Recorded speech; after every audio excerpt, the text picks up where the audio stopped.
Hello, my friends. Welcome back to Our Stressless Home. I'm Markel, and today we're talking about something that feels both so simple and also impossibly hard. That is rest, real rest, the kind that feels like trust instead of guilt, the kind that feels like surrender instead of failure.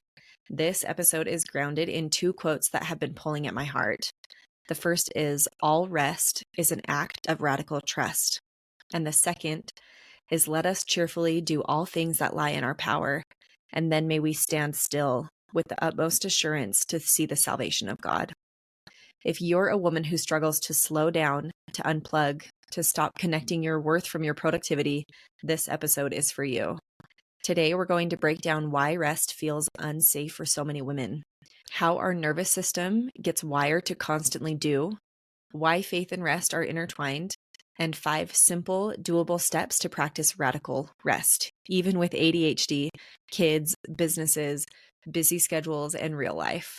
So let's get into it. I know that I would often hear this from people who meant well, but they would tell me, "You just need to rest," as if it was just a switch that I could flip. But rest is not a task. It's not something that you can check off of a to-do list like, okay, I rested today, but rest is a state. And many of us were never taught how to access it. And here's why. The first reason is we were raised to be responsible for everyone's emotional temperature. From our childhood, we were always taught to be helpful, to be cheerful, to keep everyone happy. Don't be lazy. Don't make a mess. Don't inconvenience anyone. So rest often feels like we're violating the identity we've been praised for. The second reason is that our culture assigns worth to output. I think that this applies to both women and men because oftentimes we applaud productivity or the hustle, doing it all, burning out quietly, but we rarely celebrate stillness, slowness, recovery, thinking, empty space, meditation. So rest feels wrong, even though we know that it is good. It feels like laziness sometimes. The third reason is that trauma, ADHD, and stress wire the brain for constant motion. For women with ADHD, rest isn't just hard, it's actually dysregulating. Quietness actually feels incredibly loud. Stillness feels uncomfortable, and we panic when there's nothing to do. I know for me, often it would feel like just a heaviness in my chest anytime I would try to sit down in the middle of the day to just read a book. It was incredible guilt for not doing more things. It was so uncomfortable for me to sit still. Hypervigilance tells us something bad will happen if we stop, and the to-do list shout louder than our intuition. It's not a personality flaw, it's a nervous system pattern. The fourth reason is that motherhood intensifies it. We carry oftentimes for our homes the mental load, the emotional load, the invisible workload, the household systems, the family culture. Maybe you're a homeschooling mom like me, which is a lot to add onto your plate. Maybe you own a business or you work a job, and there's a constant background hum of what needs me next, who needs me next, where do I need to be next? And rest starts to feel like you're abandoning the ship that you're captaining. Number 5, we think rest must be earned. Women say, "I'll rest after the kitchen is clean, after the kids are in bed, after the house is caught up, after the busy season, after things calm down," but things never calm down, which means rest never comes unless you intentionally make room and make time for it. So there is a spiritual layer about why rest requires trust. This is where these two quotes come in. The first quote is from Megan Fate Marshman's book called Relaxed, Walking with the One Who Is Not Worried About a Thing. In a chapter discussing how taking risks shows our trust in God, she writes, quote, "All rest is an act of radical trust," end quote.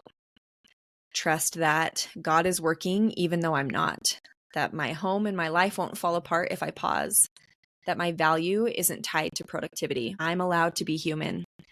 I can release control and nothing catastrophic will happen. The second quote comes from Doctrine and Covenants, section 123, verse 17.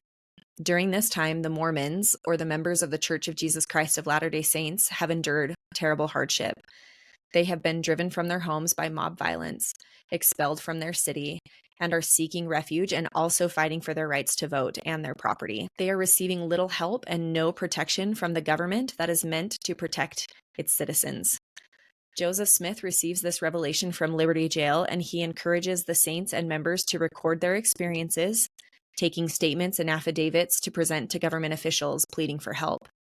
At the end of the section in verse 17, this is what he writes: "Let us cheerfully do all things that lie in our power, and then may we stand still, with the utmost assurance to see the salvation of God and for his arm to be revealed." That phrase, stand still, is the doorway to rest. It is the moment that we accept that we have done what we can, that we don't have to do what's not ours, that standing still is not a failure. Standing still is not irresponsible. Standing still is not stupid. Standing still is a spiritual posture. Rest is not the absence of effort or the absence of thinking critically, but rest is the presence of trust. Radical rest doesn't mean disappearing into the woods for 3 days and cutting yourself off from everybody and then finally emerging when you've totally rested and powered down. But it means small, powerful shifts. Taking a 10-minute pause without guilt, letting the basket of laundry sit overnight, sitting down before finishing cleaning the kitchen, laying in bed awake without reaching for your phone, letting your brain exhale even if the house isn't perfect, choosing presence over perfection, letting something be quote unquote good enough. Radical rest is the moment you say, I don't have to earn this. I am allowed to stop. So let's talk about 5 steps to practice radical rest this week. Number 1, name where rest feels unsafe. Ask yourself, what do I believe will happen if I rest? Who taught me that slowing down was bad? Awareness truly is the beginning of healing. I remember for me, when I first started noticing this in myself, that oftentimes I would hope for and pray that I would get sick. Because in my mind, being sick was the only valid reason that you would rest for an entire day, that you would even rest for an afternoon. And so I would find myself wanting to get sick because that felt like a valid reason to stop and to rest. And that's not always true. You don't have to do that. You can rest even when you're feeling good, and you should, to prevent yourself from getting sick. Number 2, do a 1-minute pause each day. 1 minute. Start with 1 minute. Don't even try to shoot for 20 minutes. Don't tell yourself you need to take a full nap every day. Just 1 moment where your body gets the message, we stop now. Your nervous system learns slowly, but consistency is the key. So practice once a day, taking 1 minute to stop. 3, choose one task you won't optimize. If your brain runs on efficiency, this is going to drive you crazy. And I am so sorry, because I know that it's going to feel so painful inside of your body, but choose one thing that you will not optimize. Pick something to be purposefully average or even undone. Maybe your towels are folded sloppily. Dinner is from the freezer tonight. Maybe it's even something frozen from Costco. Shoes are going to be left at the door. Maybe the dishwasher, you run it when it's only half full instead of all the way full. Release perfection 1% at a time. The first time that I practiced this, I would not file fold all of my children's clothes because then I would be really frustrated when they would come and look for one shirt and pull everything out. And so I just started throwing their clothes in a bin. In the beginning, that was really uncomfortable. And then I thought, and I realized nobody else is unhappy that their shirts aren't file folded. Nobody cares about this but me. Why am I doing this to myself? So I know that this can be really uncomfortable, but start to think about what's one thing that you can optimize or not have done perfectly. Number 4, practice the phrase, that is enough for today. Say it out loud. Make yourself hear yourself say that, not just inside your head. You are teaching your brain a new rhythm, and you are signaling safety. Number 5, add a Sabbath pocket. Not a full day, not a full afternoon, a pocket. 30 minutes weekly where nothing is required of you, and protect that like crazy. If you are already practicing this, I hope that you will increase either the amount of time or how often you have quiet time for yourself. Treat it like it is medicine because it truly is. So, as a recap, rest is not selfish. It isn't weak and it isn't optional. Rest is trust. Rest is spiritual. Rest is claiming your humanity. Rest is knowing that you can cheerfully do everything that is within your power and then stand still, knowing that God will magnify those efforts.